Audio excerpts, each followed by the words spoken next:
Fine. Greetings and good evening we're giving to you all out there. You're welcome to joining us live in the studios of My Media Prime Television.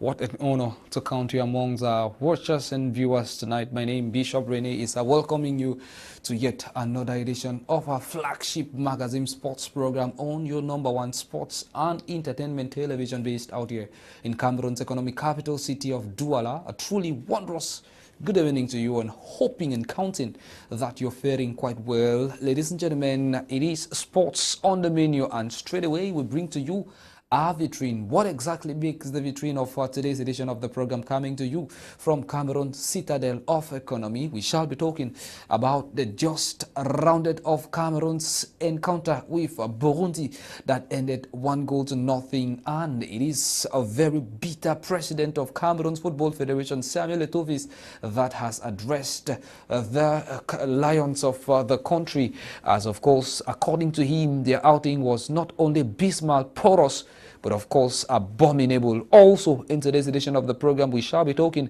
about the Southwest Regional League, the highest stakes, as well as some of the figures. We shall closely be looking at those who are nearest to the relegation zone, while we would also be paying a very close attention to those who've made their way into the mini interpols as well. And guess what? When we flip the pages back, of course, on the national territory, our main focal point shall be on, of course, the stakes as far as Young Sports Academy, Kotong Sport of Garoua, and why not PWD of Bamenda. We shall be looking at all of these clubs. What would explain the fact that coaches and administrations at the level of some clubs have, of course, packed their bags, but the results are far-fetched. Ladies and gentlemen, to decrypt, demystify, and make you understand all that which is happening, but in fact, to bring you up to speed with all that which has happened in the country within the confines of sports, we have brains, excellent brains as well, persons, men who have taught the country's dictionary of sports. They would be decrypting to us this evening all that which we kept for you from Skype to the studios of Dream FM, as well as My Media Prime Television. We shall be giving you all of that and more. Stay with us this evening. Let's unveil to you the package we have this very lovely moment, and he's one man who is almost everywhere and seemingly nowhere at the same time. Coach Enoako, sports consultant. He joins us body and soul in today's edition of the program. Fine good evening to you, sir. Thank you very much for accepting our invite. It's a fine honor, fraternal honor, to be with you on the show today. You're welcome. Thank you so much, Rene, sir. Thank you so much to the producer of the program. I think that we've all seen the atrocity that in Manfe. So my heart beats for the people of Manu today. Hearts beats for the population of Manfe, and we understand the prevailing context in the country's northwest and southwest region. But in fact, for the Cameroonian, it would of course be difficult to have a beating heart for a particular people. From the northwest, we're talking of figures. To the southwest, we're talking of statistics. But also in today's edition of the program, we remain within the context of sports. Jemea joins us body and soul in today's edition of the program. He is sports writer for My Soccer 24. Fine greetings to you, and thank you so much for accepting our invite all the way from the southwest region. You join us body and soul in today's edition of the program. You're welcome. Well, good evening, Rene. Good evening to the televiewers out there. Good evening to Enwako, and good evening to Logeskide, all the way from Yaoundé. All the way from Cameroon's political capital city, Lawrence Nkedi shall be joining us via Skype tonight to bring to the fore his insightful contributions as far as our different talking points are concerned, from the Cameroon's international cycling tour to football. We would be decrypting all of that for you and more straight away in what appears to be breaking news. Ladies and gentlemen, we talk about the outing, very bitter outing of Cameroon's Fecafoot president Samuel Eto'o in the sidelines of the Lions outing out there in Burundi that ended 1-0 in favor of the indomitable Lions of the country. Samuel Eto'o, very bitter, noted the following to the players: sports at the level of the national team shall be earned. It is not a family business. He has invested a lot to be president of Cameroon's Football Federation, and the players must live up to standard and expectations.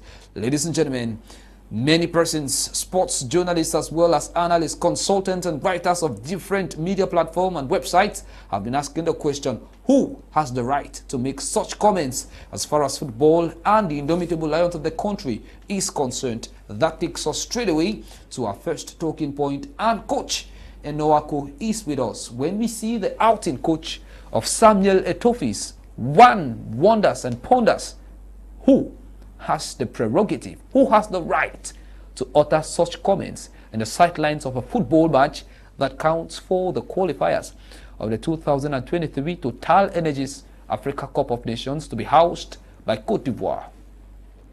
Well, you know, Rene, football has different perspective. You have, on the positive side, comments have been made maybe by former players, legends. We have maybe some key members of the federation. But however, when comments have been made within in a dressing room, it's made in a confined environment and in a confined approach. Reason being that somebody like Samuel Eto'o, he has been there, he has done it, and he definitely masters the art of communication as far as football is concerned. We expected comments to be made not lesser than people like Samuel Eto'o. For some years, we have seen when Eto'o was actually playing, we all know that Roger Miller was the person having that kind of conversation. But we are lucky this time around that Eto'o, in his capacity as the president of the federation, as also a legend, took upon himself to address some issues. Remember, when Eto'o is talking, he's talking as a senior brother, and he's talking like somebody has been there. He has done it. So he knows the difficulties, and he knows when there is complacency in the game. Reasons why he comes. Remember, during the AFCON, when we came out third, Eto'o actually gave out positive statements to the players. He encouraged them and also thanked them. Coach Enoako, is this the responsibility of the federation's president or that of the coach? In fact, prior to this outing of the FECAFOOT president, there had been claims that Samuel Eto'o, president of Cameroon's Football Federation, has been autocratic. And these claims were brought to the fore by the likes of Didier Benjamin Banlock and a host of others who are no longer members of Cameroon's Football Federation. But when we get such comments, are we tempted to believe that Eto'o is actually autocratic? No, I don't think Eto'o is autocratic. We just need to understand who Eto'o is in terms of his personality. Mm-hmm. While Eto'o was still a player, we all saw him. You remember the game Cameroon played and Choupo-Moting had to be replaced in Yaoundé. Eto'o vehemently refused Choupo-Moting from being replaced. Mm-hmm. We have watched Eto'o even while he was playing for Barcelona. We've watched Eto'o even while he played in his years in for Cameroon. Eto'o has a personality, and Eto'o has that person. He's always driven towards success. He's always driven towards getting the goal, the job done. He is goal-oriented. Reasons why he takes upon his personality. He doesn't want to fail. Eto'o going down to the dressing room is to address some issues that he thinks that there's a lot of complacency among the players and there's a need for us to reduce the gap. When Eto'o gets there, remember, players more often, some years ago, we had 4 coaches on the bench. We had Mangao Ngene, we had Jonke Bonaventure, we had, I think, Jean-Paul Akonom. We had all those gentlemen as coaches in the bench, 4 of them. Why? Because they have been former players. They can easily pass on the message from one generation to the other. And that's why Eto'o sitting in there, I don't want to take the fact that he's the president of the federation. I look at him at that point as a big brother who inspires a lot. Eto'o's personality is an inspiration for so many. Consequently, when he is there and talking, you can easily draw inspiration from him. You can easily pay attention because he has been there and he has done it. So Eto'o But if you look at Eto'o in the person of the Football Federation president, I don't think this is the first time we are seeing a Football Federation president talking in the dressing room. Even when France actually won the World Cup, we saw the Federation president talking in the dressing room. In so many instances, we have seen even at the time of Iya Mohammed, we saw Iya Mohammed in the dressing room. And taking even in Nigeria, we could see people like Amadou Pining in the dressing room. So the dressing room is not a shrine. It's a place where he is the #1 person of the federation, so he definitely has a word. Capacity. Some few days ago, Eto'o was out of the country to ensure that the under-17 lionesses who were confined for COVID, I think that was in Tanzania, they had to, since they were confined, they couldn't get access back home. It needed to go there for a diplomatic mission to ensure that they come back home. That's the role of the president of the federation. So Eto'o doing that and Eto'o coming into the dressing room to motivate the guys is still within his prerogatives. So at the end of the day, if there's a failure in the national team, the first person who has to be accountable is Samuel Eto'o. So I think that it is but normal for Eto'o to be there and for him to motivate the players. So that said, but what were the words that Eto'o actually used? That takes us exactly to the outing there of Cameroon's Football Federation's President Samuel Eto'o. Ladies and gentlemen, in today's edition of the program, we bring to you that outing. Let us exactly listen to what Eto'o had to say to the players. But first, a special good evening to you, the publisher of My Soccer 24, Lawrence Nkede. You join us from Cameroon's political capital city of Yaoundé. Sir, a truly fine good evening to you, and thank you very much for accepting our invite to be with us in today's edition of the program, hoping that maybe in the seconds ahead we shall be with you. Let us at this moment take a listen, and why not watch the reactions of Samuel Eto'o in the sidelines of the Lions' 1-0 victory against Burundi. This was the reaction of Samuel Eto'o. Moi, je suis pas content. Je suis pas content. Du tout. Vous représentez l'équipe nationale du Cameroun. Je m'en fous qui est en face de vous, vous devez faire le job. Vous devez faire le job. J'ai pleuré pendant plusieurs années parce que je manquais mes Coupes du Monde, mais je sais quel problème j'avais. Je sais quel problème j'avais et pourquoi je ratais mes Coupes du Monde. Ça ne va pas se passer tant que je suis président. J'ai pris cette présidence pour changer les choses. Et les places seront chères, je vous dis. Personne n'a sa place assurée dans cette équipe. Personne n'a sa place assurée dans cette équipe. Vous devez faire votre job. Celui qui veut venir porter le maillot du Cameroun, il fait son job quand il est dans cette équipe. Sinon, il ne vient pas et je serai content. Je jouerai avec des enfants. J'ai été assis là 26 ans comme vous. Je sais ce que vous pensez. Vous vous dites c'est un salaud, mais j'ai été le meilleur étant assis là. Et je sais pourquoi j'ai raté. Et aujourd'hui, je suis le président. Je vais tout vous donner, même ma vie, pour que vous soyez dans les meilleures conditions. Même ma vie. Et je bagarre avec tout le monde pour vous mettre dans les meilleures conditions.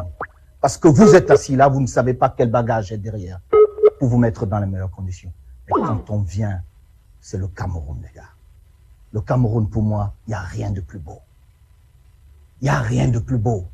Je donnerai ma vie pour mon pays. Il n'y a rien de plus beau. J'ai une très grande estime de mon pays. Et je vais arriver là où je vais. Avec vous ou sans vous. Si vous voulez être dans ce voyage, vous devez vous bouger, les gars. Je vous dis. Parce que cette Coupe du Monde, ne soyez pas sûr que vous serez dans cette liste. Si c'est ce que j'ai vu aujourd'hui, vous ne serez pas dans cette liste. J'ai besoin de plus, les gars. J'ai besoin de beaucoup plus. Parce que moi, je rêve de gagner cette Coupe du Monde. Et tous les problèmes que j'ai connus comme joueur ne vont pas se répéter. Et mon premier choix, c'est d'avoir un groupe humainement bon. Parce que j'ai raté parce que je n'avais pas un groupe humainement bon. Mais j'avais des grands joueurs. Et de très très bons joueurs, les gars, croyez-moi. J'avais des équipes incroyables. Mais le groupe n'était pas humainement bon. Et mon premier défi, c'est que mon groupe soit heureux de vivre ensemble. Heureux de vivre ensemble. Dès que ce groupe sera heureux de vivre ensemble, on va gagner, les gars. Mais par contre, bougez-vous. Maintenant, Moi, je m'en fous. Celui qui veut venir ici, c'est selon les règles de la Fédération camerounaise de football. Donc moi, aujourd'hui, et je connais un peu le football, un peu, les gars, un peu. A very bitter president of Cameroon's Football Federation addressing the indomitable Lions in the sidelines of their one-win victory against Burundi. Jemea, we noted words like spaces and spots at the level of the indomitable Lions of the country would not be, of course, by favoritism, but by merits. Number 2, Etofis is ready to put his life on the line to see Cameroon succeed. Number 3, Cameroon is the best thing for him. And it so appears that Etofis is not looking at the Africa Cup of Nations. In fact, he's looking at the World Cup. And also, Samuel Etofis is, ladies and gentlemen, not looking, of course, at what is right up in front of us. He's definitely determined to see Cameroon make another history, quoting himself and using himself as an example that he was unable, Jemea, to win the World Cup with his folk because there was disunity in the camp. And it brings us back to the different messages of the President of the Republic. Living together, social cohesion. These are the things that must be, implemented at the level of the indomitable Lions. And if you don't want to implement such and play for the Lions, for the sake of playing for the Lions, count yourself out. Your reactions. Should Etofis have been the president of FECAFOOT, or would he have been a better coach of the indomitable Lions of the country? Jemea, let's hear from you. Well, I think it is but normal for any legend to be able to have an influence or a direct influence in terms of a team or a club or the group of players, because he has been there and so he knows what it takes to have a good winning mindset for the particular group of players. We've seen situations in Manchester United where Sir Alex Ferguson makes decisions. We saw the transfer of Ronaldo coming back to the Old Trafford was instigated by Sir Alex Ferguson, but he was not the coach, Ole Gunnar Solskjaer, who was the man directly involved. But he was directly involved because he was an ambassador to the club. So it shows that even if we've seen Rio Ferdinand castigating the English team, we've seen former legends castigating their their present couple of players. You could hear that on France, Zidane coming in. So it is not news for Eto'o to do the same. As far as the Cameroon national team is concerned, we all saw the match today as those guys had to execute what they know best today, but their best was not good enough, because playing against a Burundi side where you expect the Lions to score at least four goals in a game, to be sure that they are actually prepared for a big tournament coming up like the World Cup, you expect it to be furious as far as that particular game is concerned, because he expected these guys to actually show that they are actually a team that is qualifying for the World Cup, going for an 8th World Cup as far as African records are concerned. And like he said, Cameroon is a country of football where you expect Cameroon to be at the highest level in terms of playing such a team like Burundi out there in Tanzania. And it was not like a home match for Burundi. It was like a neutral ground where you could see the Lions develop on the Burundians. So I think from the game today, he expected more from the boys, judging from the fact that he had earlier explained when they qualified in the game against Algeria that this was his plan of action. He's out to make his own legacy as president of FECAFOOT. Everybody has looked at Donald Trump. He came in and he made his own legacy despite the fact that he ruled for one term, but the legacy is still there. So every leader who wants to make his legacy, we saw Kalusha Bwaya when he was at the helm of the Zambian Football Federation. He actually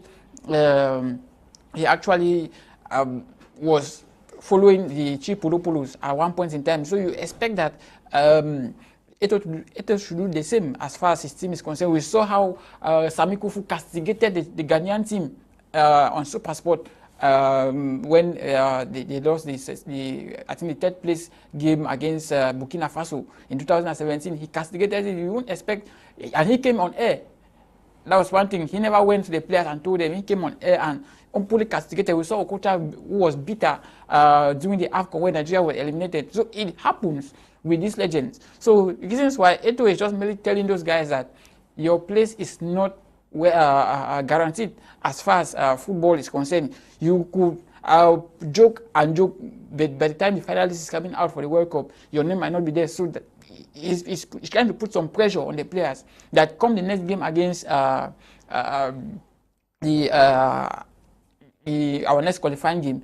You expect these guys to up their game. So he's not like castigating their performance. He's trying to make them to sit up as far as the qualifying matches are concerned, as well as the World Cup. Coach Ednowako, Samuel Etofi's out right in front of the players there in the dressing room, said to the players, I am ready to achieve the dream of winning the World Cup with or without you. The journey has begun, and if you're ready to join me in this, you're welcome. If you're not, please leave us. Should we consider that a direct slap on the face of the players who invested almost their all to get to this level? What Eto is saying is we need to avoid mediocrity.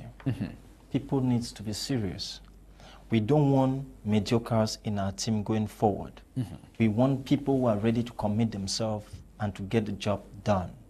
We have an objective. Firstly, to qualify for 2023 in Côte d'Ivoire. Secondly, we also have the objective of going further than what we did in 1990, that is above the quarterfinals. That's what Eto is struggling to pass on as message to the players, and letting each and every player to understand that in the pitch there is no position which is guaranteed, irrespective of whoever you are, irrespective of your pedigree, irrespective of your capacity, irrespective of your prior records, irrespective of where you play. Football should be played on the pitch. That's why he made a statement which I enjoyed so much. He said he has been there. In 2002 and 2000,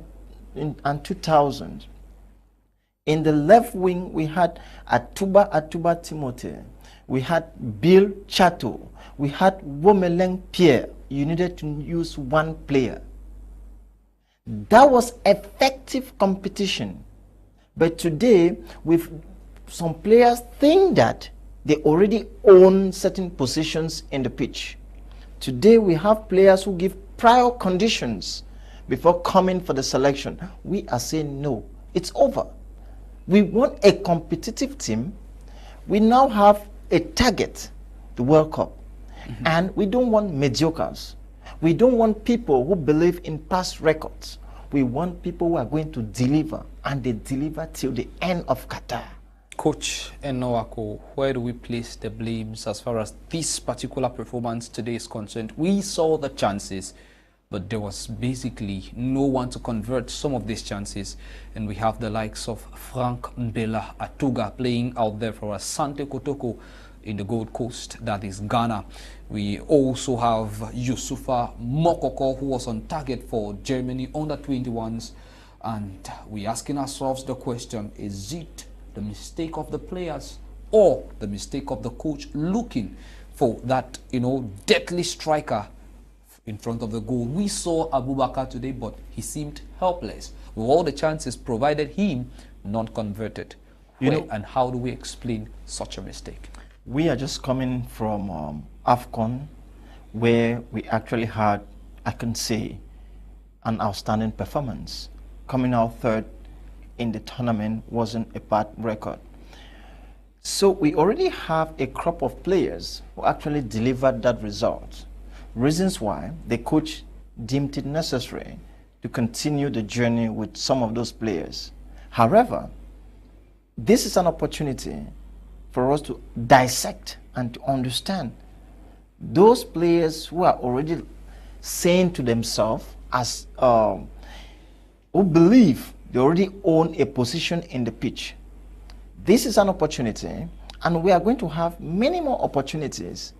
Thank God we have the qualifiers. This qualifier is an opportunity for us to understand those who will be eligible to play for Qatar. And I think that those some who played during the AFCON, if they don't improve upon their performance, they might find themselves dropping in the pecking order. Remember, someone like Clinton G isn't on the list. You have others who were in the AFCON who aren't in the list. And going forward, as we keep playing the qualifiers, we'll be identifying new talents and we'll be identifying those who are already there that will be dropping. So it's an opportunity for each and every player to sit up. Jemea, take it there.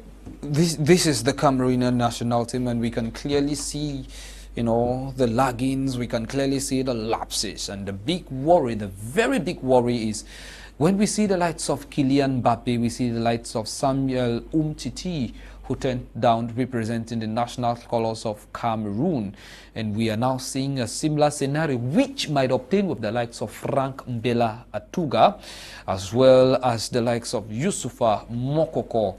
What should be the immediate objective of stakeholders at the level of the national team as well as FECAFOOT? Well, you must be able to, when we heard of the missions which was being propagated by the technical staff as well as the FA president to get these binationals come to play for Cameroon, you understand that it was a good step, but now how successful was it?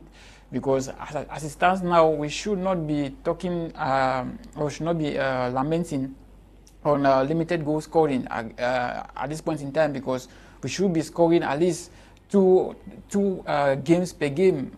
I mean 2 goals per game as far as this group is concerned, because they are chicken opponents on paper.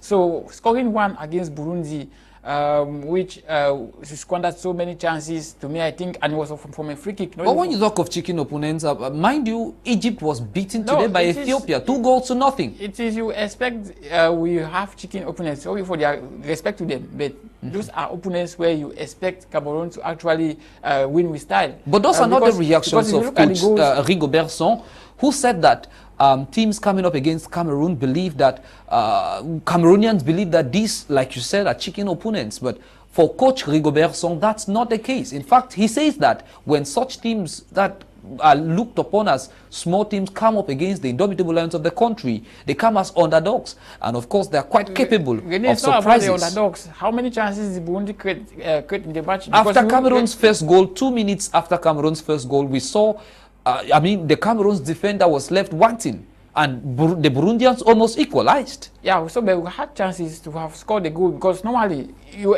don't expect the likes of Abubakar, Mamuingamalu, Katoko to go out there against the Burundi side and you expect them to score just 1 goal. And that was from a free kick. So you see the performance themselves, it tells you that the players really need to up their game. But now it comes to at the level of us blending these young talents, because we have some great talents out there which would have been given a chance to actually showcase their talents. Because I still think that most of our players who are being called in the national team are mostly mediocre players who, how do you explain that a call-up is being made at the level of local-based players, and a player from the departmental or the amateur leagues is overlooked than a person who has scored 12 goals or 7 goals for Canon Sportive of Yaoundé, which is a Yango Prizo. Those are things that we want to avoid as far as our national team is concerned, and that's the same thing that is occurring with the national team. Now there are players.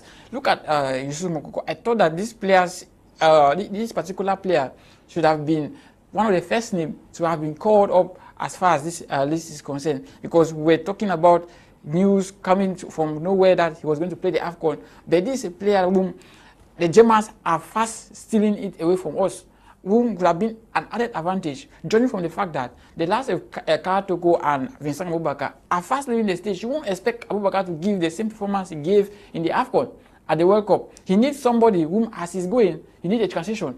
Because right now we should not be talking of maintaining Abubakar for the AFCON in 2023. He will not provide that particular performance. We need to start lobbying for these binationals, because that is where now Eto'o is coming in. Because he said he has his vision for the team, and the team has to succeed. So how does it succeed?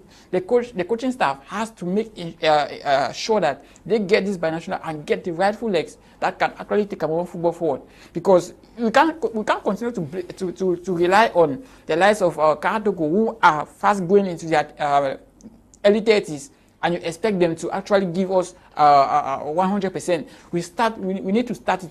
Because look at Frank Etugambela. He has scored 21 goals for the Ghanaian Premier League. That's a player whom you should be able to give him a chance as far as this attack situation is concerned, because he has the goal scoring abilities.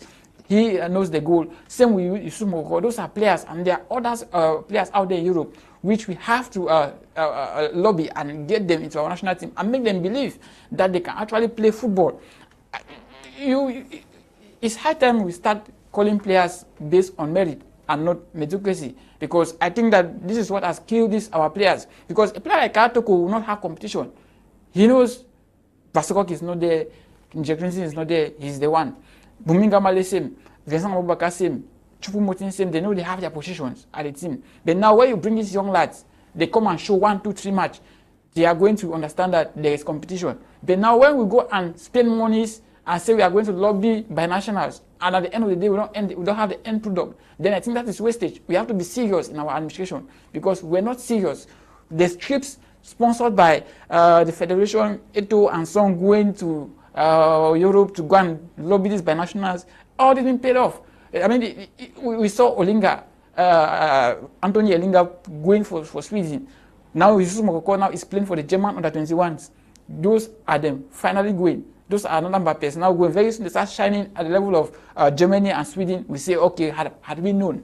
That is not what we need. We need to start lobbying these guys. Both. That's why we need to change our system, because our under-17 doesn't want players from abroad to play at the level of our national team in terms of the under-17 level. That is another problem which has to be proposed by FECAFO to the parliament, to ensure that we start nurturing these players from the under-17 level, because the law states that the under-17 players should not be foreign players who are playing abroad, who are below the age of 17, should not be granted access to the under-17. But now that law has to be proposed by the federation. We have the impression those are the laws that keep on instigating the loss of our good talents. Jemea, let us. I mean, let's look at the facts and let's look at the figures on the table. Coach Enowako, we have a certain young man out there, the Catholic University Sports Academy, and of course, the personality of Njuma, who has a couple of goals, 16, probably 14, for his club out there in the Southwest region. And he's very prismatic at the level of the Southwest Regional Football Championship. And when we see him perform as such, and we also see the likes of Yusufa Mokoko performing, and when we think of the fact that let's assume they are less than 17, who do we invite to represent the colors of the national territory, when we understand that home-based players are also performing at their very, best levels, and also we have foreign players? Who do we invite to occupy that gap and start nurturing them, to have the lion spirit, the indomitable spirit, and eventually represent the country at professional level? Yes, we should be inviting the best. When we got Janka Biaka, he was a home-based player. Oman Big Francois in the 1990 was a home-based player. Now, I don't bother where you come from. What I think, my focus is the talent. All the so-called binationals, I don't need them. I should be very honest. Let me tell you something, Rene. Those who have love for the nation will come and play, and those who are not interested won't play. We just recently played the AFCON. We won the AFCON in 2017 in Gabon without Matip. Without Matip. Without Mokoko? Without Mokoko. Without Mbappe? Without Mbappe. We won, when Etame Mahe left, we won other trophies. Now, what is the philosophy? Let players be aware. Somebody like Elanga went to Sweden. Sweden didn't qualify for the World Cup. Cameroon has qualified for the World Cup. It therefore means Abubakar will be playing in Qatar while Elanga will be watching on TV sets. Point number 2. When we start begging some of these binationals, they develop a lot of airs, thinking that it becomes a right of a position in the pitch, because most of these guys give you preconditions, like he has to be a starting player, he has to be the first choice player. Remember, we had somebody like David Ngok some years ago who played for Liverpool. He gave the condition that he has to be the first choice player. At the time when Eto'o was playing for Mallorca, Eto'o had scored 17 goals at the end of the season, but David Ngok said he has to be the first choice player, giving a prior condition before coming for the Lions. No to that. If you think, look at somebody like Samuel Umtiti. He plays for Barcelona. Now he has been sent out of the French national team. At his young age, he's still supposed to be playing.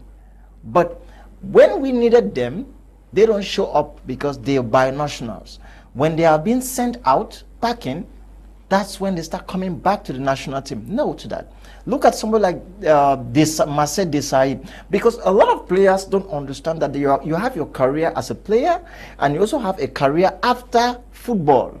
Marcel Desailly wanted to coach the Ghanaian national team, and the question that was asked to Marcel Desailly was, what is his nationality? Is he tabling his candidature in as a foreign coach or as a national? That was a question asked to him. What I need is, if Yusuf Mokoko thinks that he so much likes or loves Cameroon, then he should play for the national team.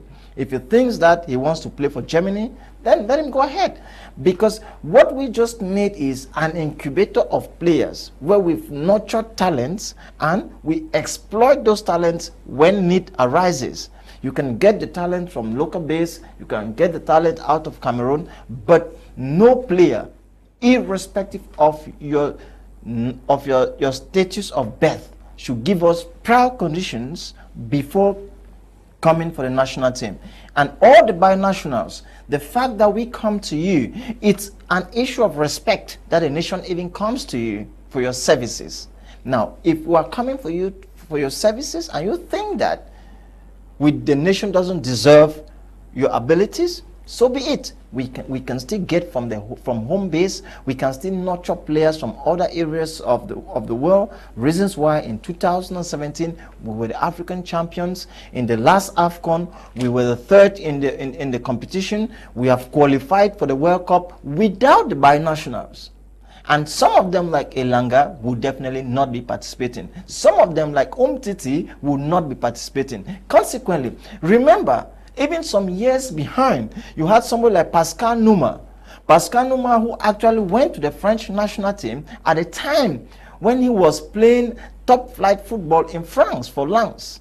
He went to French national team, while Patrick Mboma, who was playing for Metz, joined Cameroon national team. And I think after some few games, he was sent out packing. Same thing with, I think, Juvett Enduram came and played for Chad, while there was a gentleman in Bordeaux. I think the name is going to, I think it was Ibrahim Ba. Ibrahim Ba of Ivory, who was an Ivorian, refused to join the Ivorian national team and instead played for the French, qualified for the French during the qualifiers. But during the World Cup 1998, Ibrahim Ba was dropped, and somebody like I've forgotten the gentleman's name, was brought into the team, and he was sent out. So what this binational should understand is there is football, there is career after football. And that's where a lot of them, the French national team and the other national teams, don't use them. How many of them are coaches? How many of them are coaches in their national team, their country of the country that has adopted them? How many Africans have been coaches in Germany? How many Africans have been coaches in France, as well as in Italy? And how many of them are occupying positions of responsibility in those different federations? Compared to you rarely find them. But a lot of them have made a lot of sacrifices for those nations.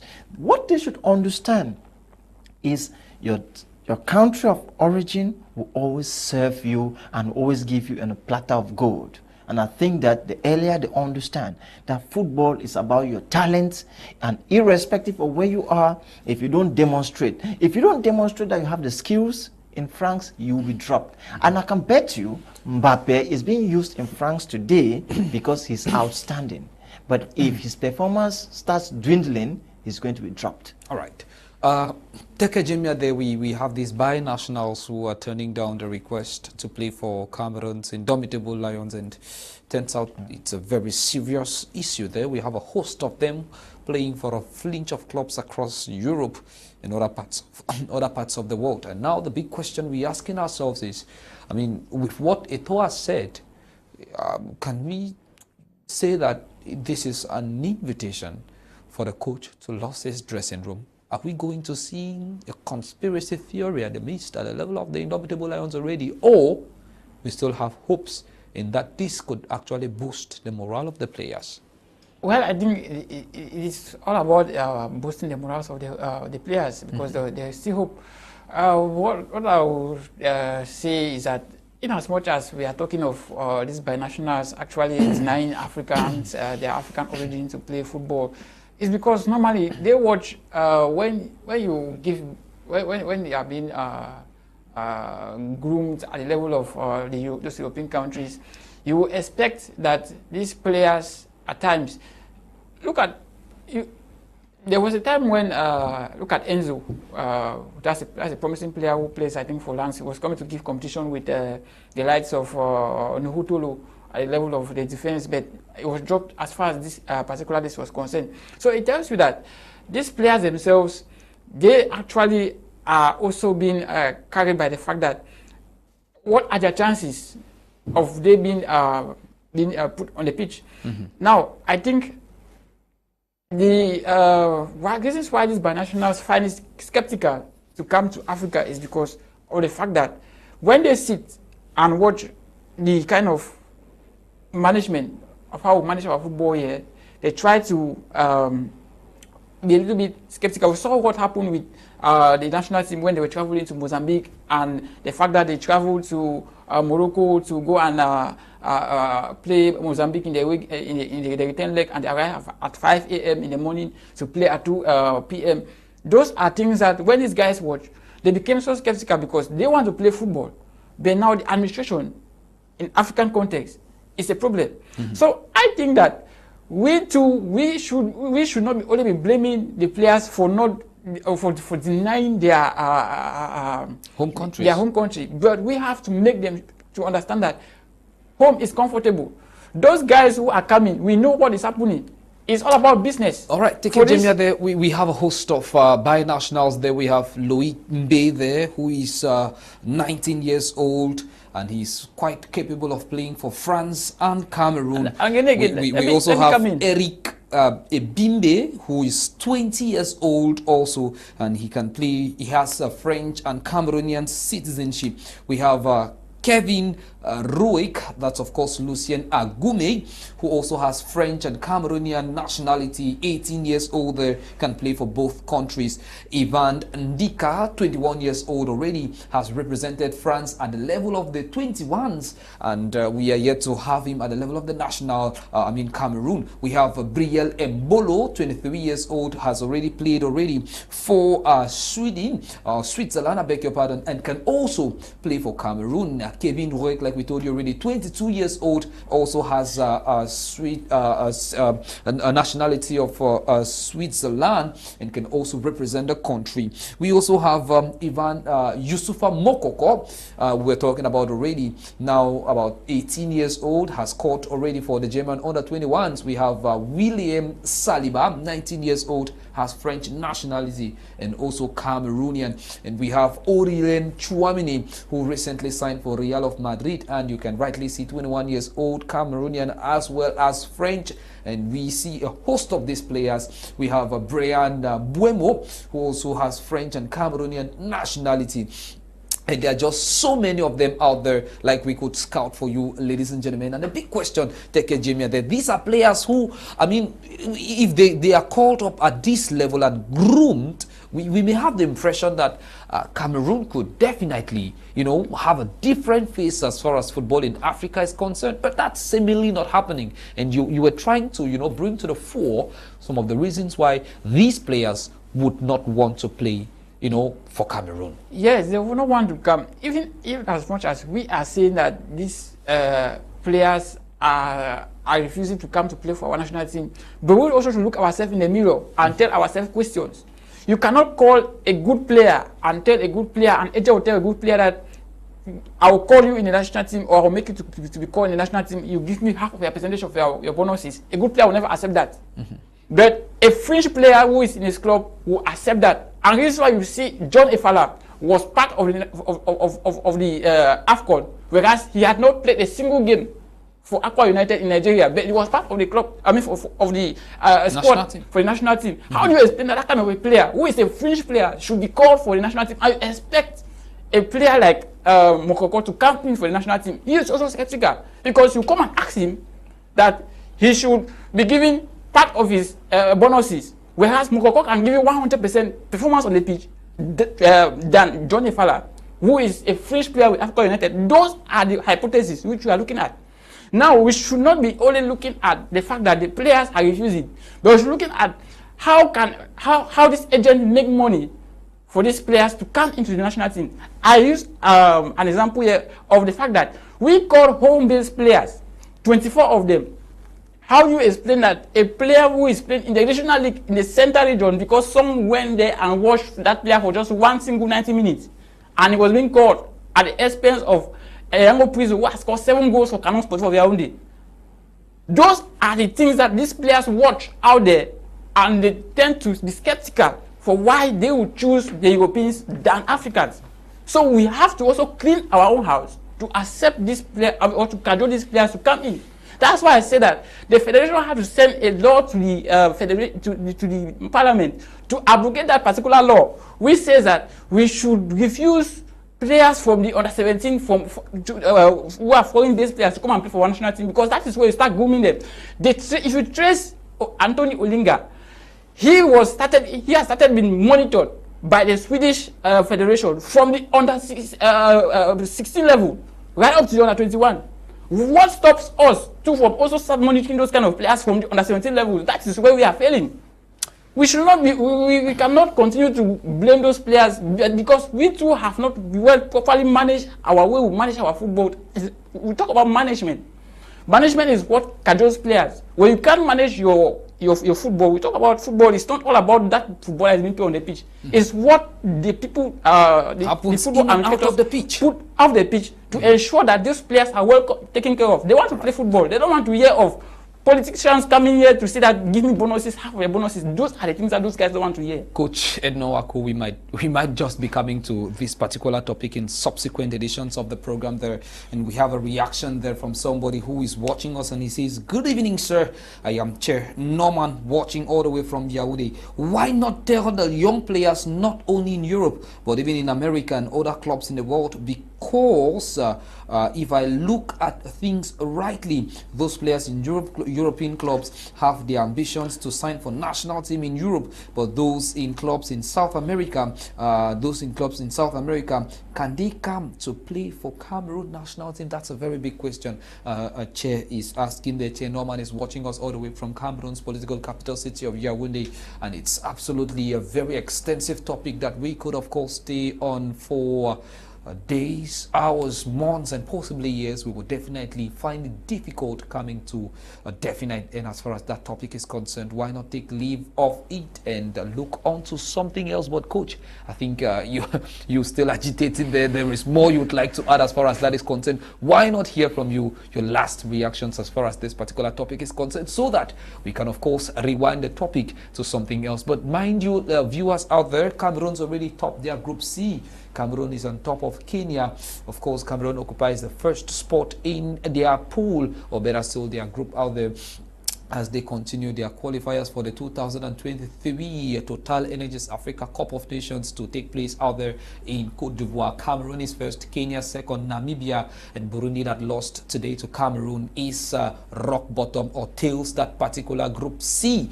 Coach Enowako, Despite all that is happening, Cameroon is still on top, and the wish for all Cameroonians is that we end the qualifiers on top of our group. Have you anything more to add or take away as far as that is concerned? No, I think we have the past records, and the game of today is a game in which we've just had 3 points. So I think that we will definitely emerge top in that pool. So I have no doubt we have a very good team. We have a crop of players which we can always count on. Even during the AFCON, there were games that were very tough for us to win, but we actually won the games at the end of the day. So football these days, Rene, it's, there is no bigger or lesser nation. Football, the science of football is 90 minutes. So that's the greatest science in football, 90 minutes. Anything short of that, you can either get a victory, a defeat, or a draw. So reasons why today we'll talk about a lot of upsets, because even the lesser nations themselves, Cape Verde defeated Cameroon in so many, has always been a thorn in the flesh of Cameroon. Some days ago, Central African Republic defeated Nigeria. In that, just to note that we have a runaway Cameroonian player who is now representing Central African Republic, and he's caught in the last outing. So we have those kind of scenarios where, so irrespective of the fact that the president of the federation wasn't happy, but football, again, the dynamics has changed. Now, as far as the issue of those binationals are concerned, Rene, when I look at the entire Europe, I keep asking myself, with the exception of Mbappe, who has the pedigree of Karl Toko Ekambi? How many of them do have the pedigree of Karl Toko Ekambi? But he plays for Cameroon. So the issue is, it's about your performance. When you are sure, if you're a binational and you're sure that you can deliver, then come and be competitive.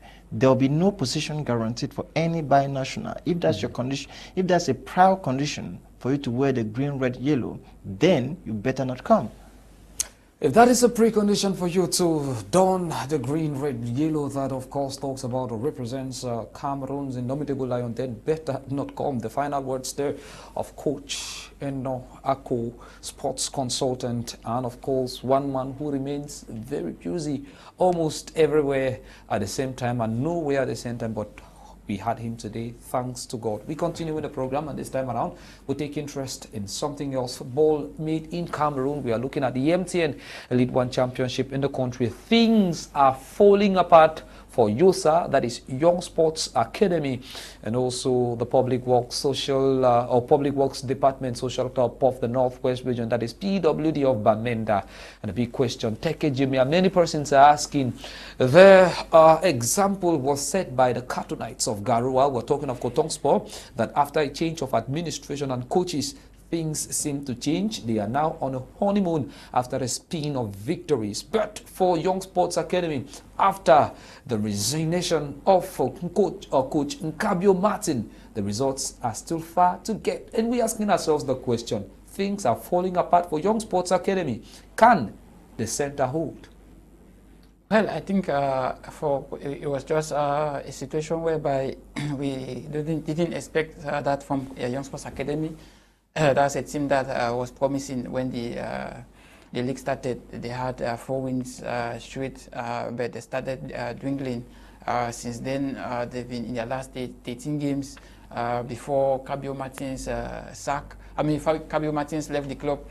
They had won just 2 before then, and it was really a